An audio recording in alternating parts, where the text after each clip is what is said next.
Sunday despite the shoulder. I do.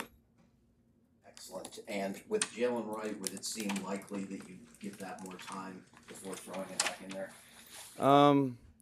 Likely, but not uh, not 100%, but likely.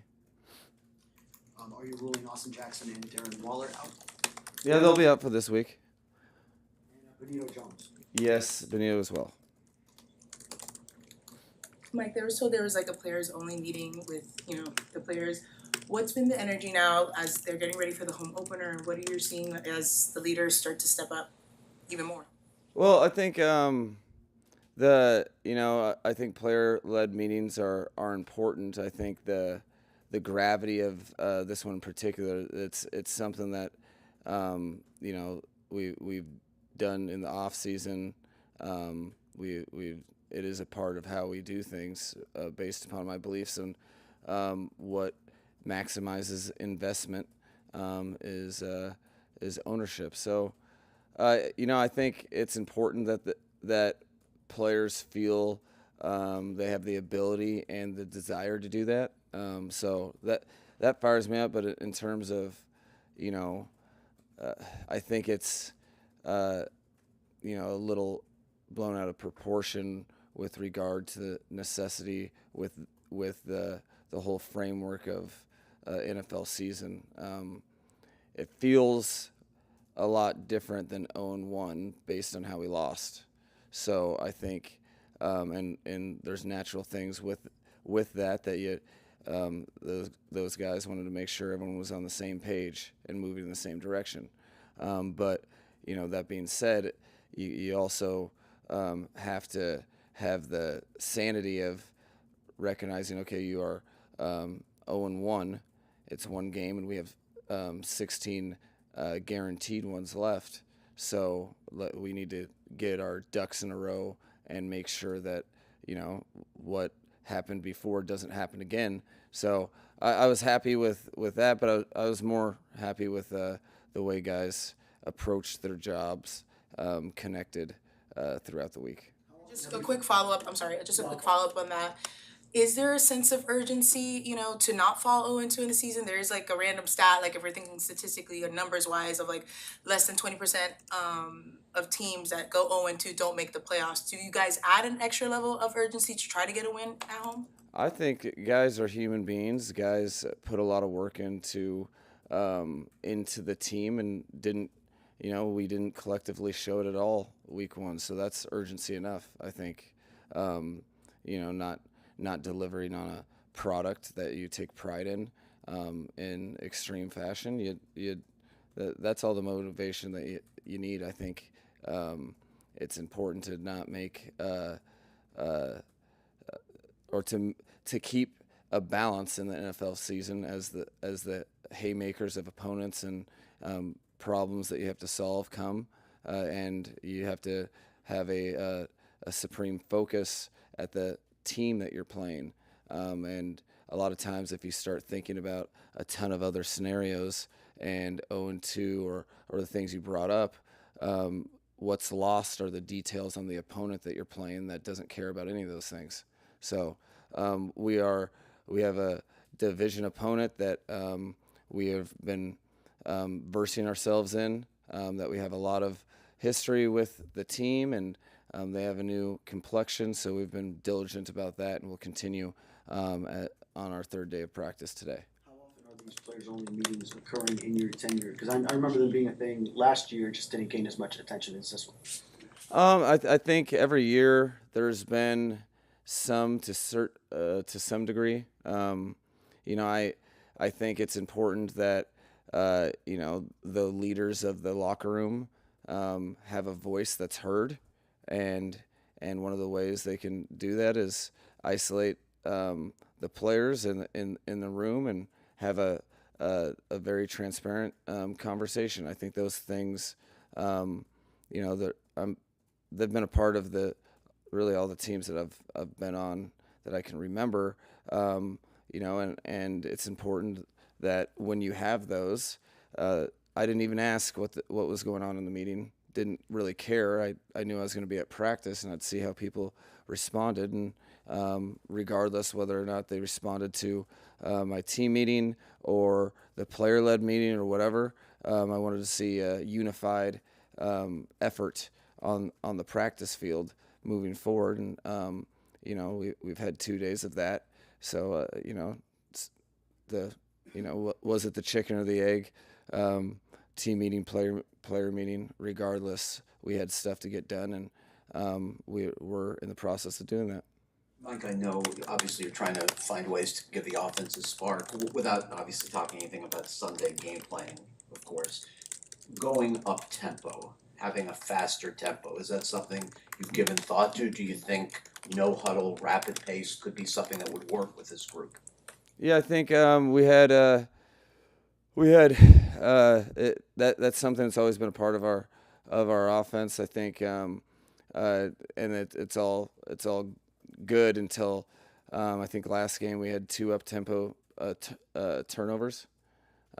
So the correlation causation, it's something that we work on and we'll use to our advantage when we see fit.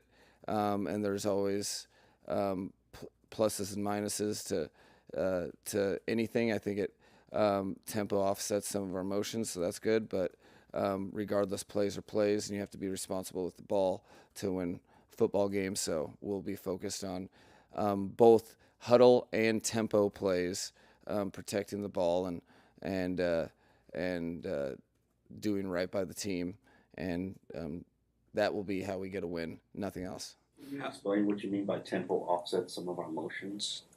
Well, if you go no huddle, you're typically not motioning.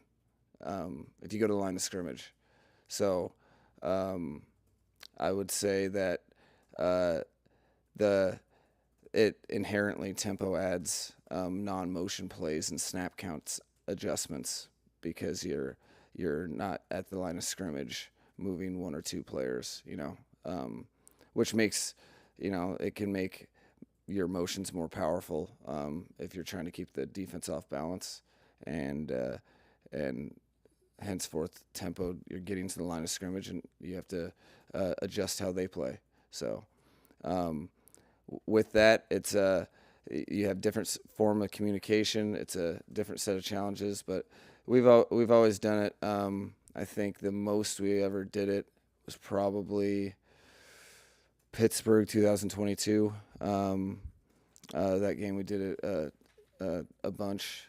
Some games we do it a lot. Some games we kind of back off of it. It just depends on the problems that we're trying to solve. And the main reason for motivation to go up tempo is to keep their personnel on the field.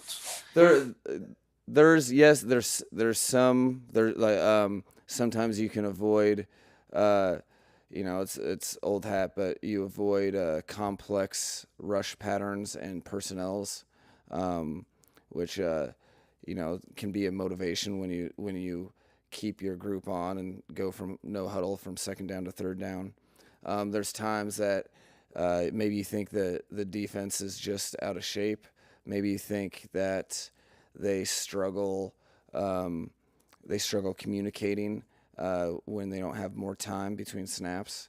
There's also a component where some centers have no problem live speed making a huddle call from the line like that off of 1 or 2 words. Some don't. I think Brew does. It's a strength of his, so it gives us reason to. But it's something we always have in our back pocket that we game plan each week. Sometimes we use it, sometimes we don't. But it's I think that's been our offense since I want to say we put it in 2013 for when we had Robert Griffin III, and then obviously Chip Kelly came right around then, and tempo was in the National Football League. How have you seen Jack Jones and Rasul Douglas grow since their respective arrivals? Well, I've seen some veteran players recognize the opportunity and go above and beyond. They've just learned a lot and have been upstairs in coaches' offices a ton to bridge the gap from the the OTAs and stuff. So I think, and as well as there's been a ton of communication within the from the locker room downstairs, from position room to position room. So the safeties have, Mika's been heavily involved in getting them sped up, and everybody has just you are 1/11th or 2/11th of the entirety of the defense, and for a successful play, for anyone to make a play on a play, the other 10 need to be tied to you. So it's everybody's benefit to be on the same page, and that's something that has been a supreme focus in our attempt to have 11 people moving in a coordinated fashion against the opponent on Sunday. Out of the guys who are nursing injuries that might keep them out multiple weeks, are any of them being strongly considered for IR?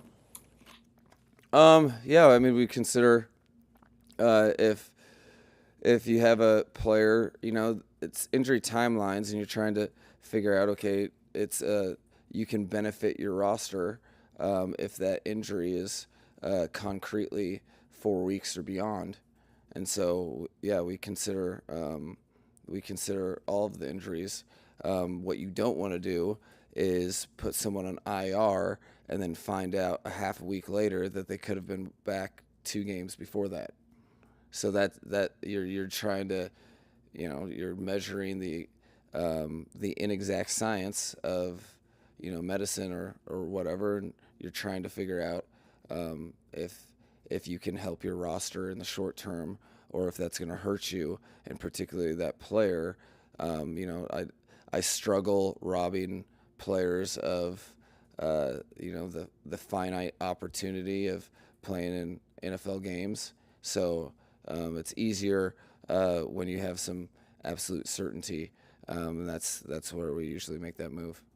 I want to ask you about your opinion or viewpoint on size molds in the NFL. I know you have a seemingly fascination with speed, fast players. Sometimes that impacts the size of those players because 5 of your 6 wide receivers are 5'10" or under. Where is your approach to size? Because you do come from Denver, an organization where you guys usually add smaller offensive linemen, smaller, more athletic offensive linemen. Yeah. No, it's an interesting question, because I can say that has evolved over time. You come in to the business and you learn. I think it was pretty trendy. There was a lot of teams when I first got into the National Football League that some scouting departments were cutting receivers off at 5'10". If you were below, they didn't want to mess with you. Like you said, or you referenced, smaller offensive linemen, because you think they have to be a certain way that you're used to. As time has gone on, and just the different situations I've been in, it's expanded a lot more. I've been a lot more open-minded to speed, size, just different discrepancies, because there's a lot of different types of players that are successful. I'm less rigid in the starting point absolutes, which is probably 10 years ago. I probably don't see Patrick Paul as a fit, maybe, but you and then you learn techniques, fundamentals, and over time you adapt to different players who, maybe their 10 is super quick, so all of a sudden they can get done what we need to get done. I hadn't really had short receivers until 2014 in Cleveland when I was a receiver coach, and I think our tallest receiver was 5'10", and then you learn the pros and cons of them having speed, but it does put accuracy pressure on the quarterback just from a range standpoint, unless they are very good at creating separation. Then if you're further separated from a defender, the range, your catch radius isn't as important. These are all things that, I think one thing for me is I try to adapt, and I don't like if other teams can find ways for a player to be successful that we can't. So, over time I've become more open-minded, but a little more rigid on concrete variables that I wouldn't say at the podium, that kind of lead us to players. And I just want football players. And Malik, we have short, I guess relatively, Reek and Waddle are that tall. And last year when we were in the 6th round, it wasn't like I was scouring for another short receiver. I wanted the best football player, and then you adapt if it fits to your team, and the skill sets of your quarterback and all those things. So it's very compounded, but a steadily evolving process. And I would say over the last, specifically last 10 years, right when I was about in Cleveland and Atlanta, it's changed from the time before that. What do you think forced that change in the last 10 years? Because is it just the style of how teams are playing the game, or that's a little bit. Then you come across these players that you're like, yeah, he can't do it because of this, and then he does it, and then so you kind of have to open your mind. All right, well, why did this occur? What did I miss? I thought this guy was too slow. Oh, but his hands are super elite and his vision's super elite. So, like Anquan Bolden, right? He comes out and you're like, too slow. And then you see his skill set with how he runs through the ball, and you start to say, well, if you are you're running a 40 that slow, your hands better be elite, because you have to be able to maintain separation through the catch by not slowing down. And a lot of guys slow down to catch the football, so only the guys with the real elite hands can stay on the move. All things, it's problem solving. The league has changed. I see body types adjusting for the shell defense for sure in the secondary. The 185-pound safety is a lot more prevalent than when I first got in the league. You see smaller edge rushers that have traits that they can hold the point, but in pass rush situations they can play. There's a lot of different ones. And offensive line, we've gone far away from that rigid, small, must have under a 5. I think it used to be like 5'2", 40, and you had to have a certain level of quickness, but then your pockets would your run game would be awesome, but your pockets would be compromised. So then you'd adjust over time, and NFL is about evolution, and the game is the same, but the principles and how people play it is always evolving. So that is a fun part of it, is adjusting to the different things and utilizing people with different skill sets. After the week 1 loss, teams so tough to beat. Well, I think he does a great job of unifying the team to play with absolute strain. They always play hard. I think there are always 3 phases of effort, and I think he his system defensively for sure is built in from Bill in the New England days, but he has his own kind of vision on it, and it's unified and it's connected. And I think that's the standard that he held in Tennessee, and that he's carried over in a short time with New England. So it's just that they're a well-coached team that plays very hard, and they seem to play for each other, which I think speaks to the type of culture he creates. After the loss, you said not good enough. As you guys get ready for the final practice for the week as for the Patriots, what are you, how are you communicating that accountability to the locker room without letting the confidence dip? Well, I think I just react to what I try to stay true to as connected to facts as I can for my opinions. So I have open eyes and am very responsive to their actions. And the main thing is on a football team you have to have connected people that respond to each other. And so, right, wrong, or indifferent, whatever. Let's say I say whatever the voice is and the direction you're going. It's the right thing if everyone's going in that direction. If I say as a coordinated unit we need to do something, if the leaders, I see them respond and all the players respond to them, that's how you have football teams move as one. So that response element and whatever it is, a lot of times we overcook situations and try to immediately label them as good or bad.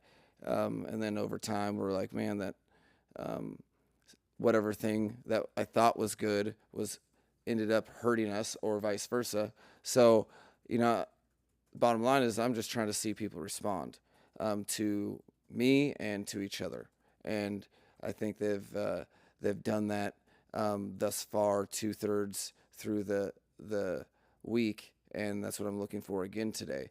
I'm not measuring against yesterday's work or tomorrow's work. It's quite literally today and only today. And then I'm just relentless with that approach because I think that's how real action gets done. I want to ask you about coaches who have intimate knowledge of other coaches. Like Weaver worked under Vrabel, was part of his staff. Does his knowledge of Vrabel get vetted or, say? Yeah, no, I think they're not all the same. There's sometimes that the knowledge is surface level. There's sometimes that it's deeper than that. I think there's a lot of guys on the team that have working relationships, coaches and players with Coach Vrabel, and I think it helps to a point to paint a picture to the team of this is probably how you're being viewed and how they're going to attack us, and this is why. I think it's helpful.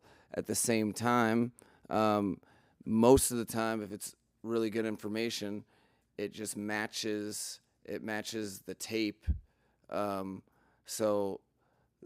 And realistically, it doesn't matter how much you know about someone in preparation if you can't match the goal or exceed it in practice with the information. So it can be helpful, I think, with Coach Vrabel.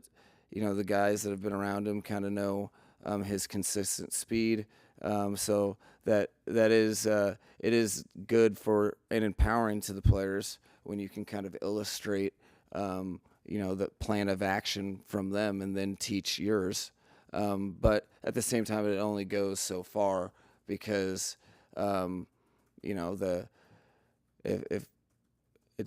I can tell the team that, hey, Coach Vrabel is going to make sure that these dudes play hard, and then they're like, okay, they're going to play hard. Well, you have to take your technique fundamentals assignment and then match or exceed how hard they play regardless. So it can be helpful to a point, but it's not the end all.